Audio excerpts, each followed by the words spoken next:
साक्षी दीक्षित एक 16 साल की लड़की जिसका सरेआम दिल्ली रोहिणी साहबाद डेरी एरिया के पास मर्डर कर दिया जाता है, वो भी बड़ी बेरहमी के साथ। ऑन दिस 28 मई बाय साहिल सरफराज खान, उम्र 20 साल, और योगन से मोहम्मद साहिल खान सन ऑफ सरफराज खान। साहिल जो कि एक मैकेनिक था और एसीज रिपेयर करता था।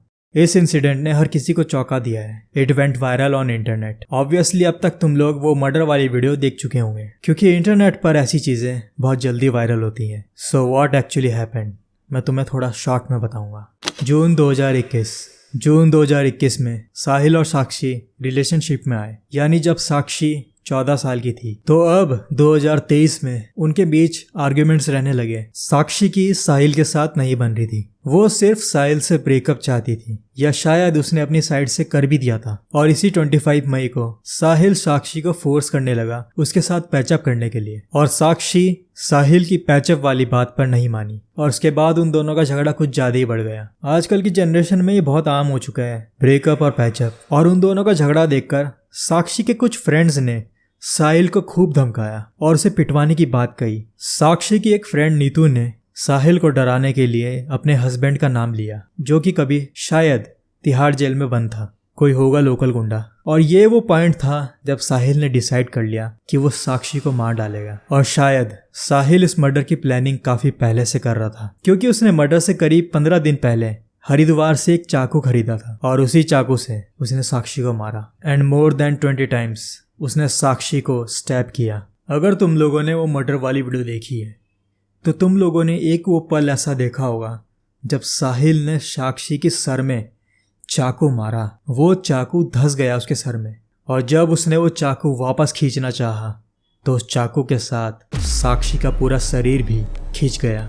It was brutal. वो इतनी बेरहमी से चाकू मारा गया था कि वो धंस चुका था। साहिल ने इतनी बेरहमी दिखाई और इतने खौफनाक तरीके से उसे मारा। और ये ही नहीं, उसने चाकू मारने के बाद कंक्रीट के एक ब्लॉक से साक्षी को तब तक मारा जब तक उसका सर कुचला न गया। और ये सब करने के बाद वो वहां से बेखौफ निकल गया। और जब वो साक्षी को वहां मार रहा था तो कोई उस लड़की को बचाने के लिए आगे नहीं आया। पता नहीं ये समाज कहाँ जा रहा है। और ये सब करने के बाद उसने अपना मोबाइल स्विच ऑफ किया, उसे कहीं पर फेंका, और वो अपने घर ना जाकर अपनी मौसी के घर चला गया सोने के लिए। कुछ न्यूज़ आर्टिकल ये भी कहते हैं कि वो रात को पार्क में पड़ी एक बेंच पर सोया था, और अगले ही दिन 29 मई को बुलंदशहर उत्तर प्रदेश में पकड़ा गया।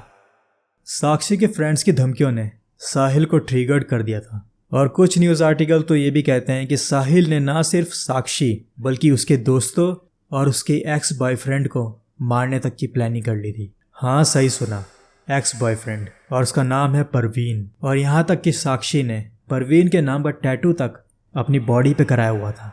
डैम भाई, क्या जनरेशन है यार ये। जब साहिल से पुलिस ने पूछताछ की तो साहिल ने बताया कि आज से 3-4 साल पहले साक्षी और परवीन रिलेशनशिप में थे, और साहिल नहीं चाहता था कि साक्षी परवीन से मिले, क्योंकि साक्षी साहिल से ब्रेकअप के बाद परवीन से मिलती जुलती थी और साहिल को यह मंजूर नहीं था। यानी कि जब साक्षी सिर्फ 12 साल की थी, इतनी छोटी एज में यार गर्लफ्रेंड बॉयफ्रेंड। एज दिखाई दे रही है तुम लोगों को इनके रिलेशनशिप्स की।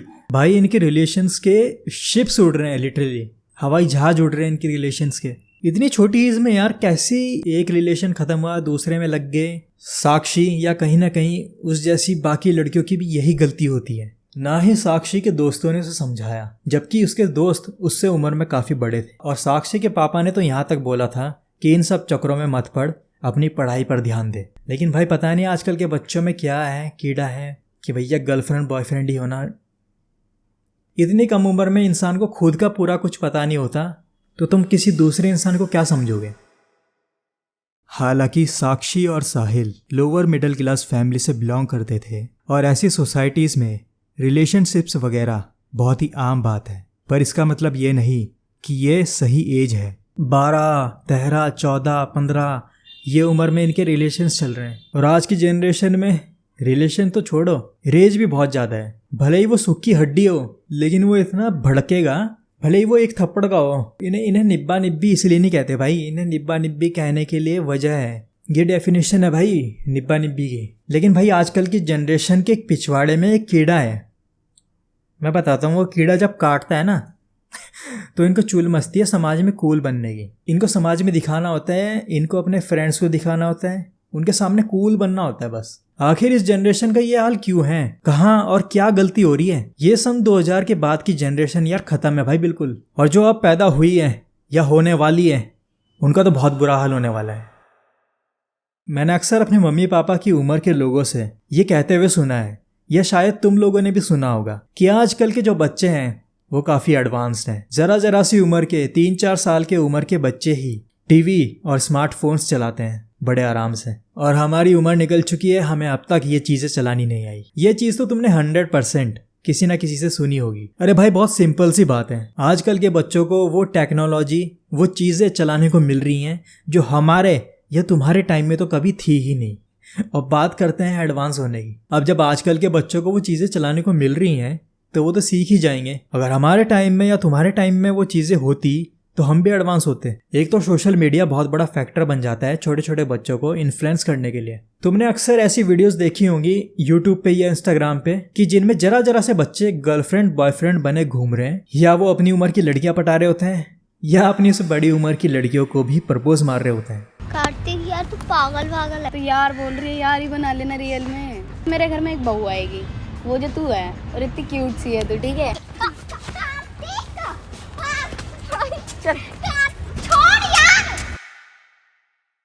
और ये वीडियोस उन बच्चों से उन्हीं के माँ बाप या उन्हीं के बड़े भाई बहन बनवाते हैं, सिर्फ एक चीज के लिए, वो है पैसा। पैसा कमाने के लिए वो बच्चों से ऐसी वीडियोस बनवाते हैं। और ऐसी ही वीडियोस आजकल के छोटे बच्चों को इन्फ्लुएंस करती हैं, और वो बच्चे खुद पर फोकस ना करके इन रिलेशंस के चक्रों में पड़े रहते हैं। और अक्सर ये ना समझ बच्चे इन रिलेशंस के चक्रों में अपने हाथ की नस तक काट देते हैं। ऐसी तो ना जाने कितनी चीज़ें हैं भाई। और साहिल ने अपने इंस्टाग्राम पर एक स्टोरी भी लगाई थी जिसमें लिखा था, fearing any god other than Allah is considered शिर्क।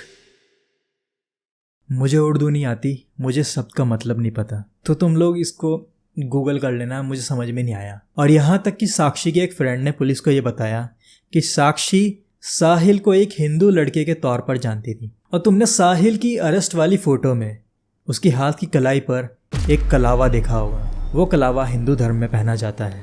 अब उसके हाथ में वो कलावा था या किसी और चीज़ का धागा था, ये तो मुझे नहीं पता, पर शायद हो भी सकता है। और पुलिस इस केस को एक और एंगल से भी देखेगी, और वो है लव जिहाद।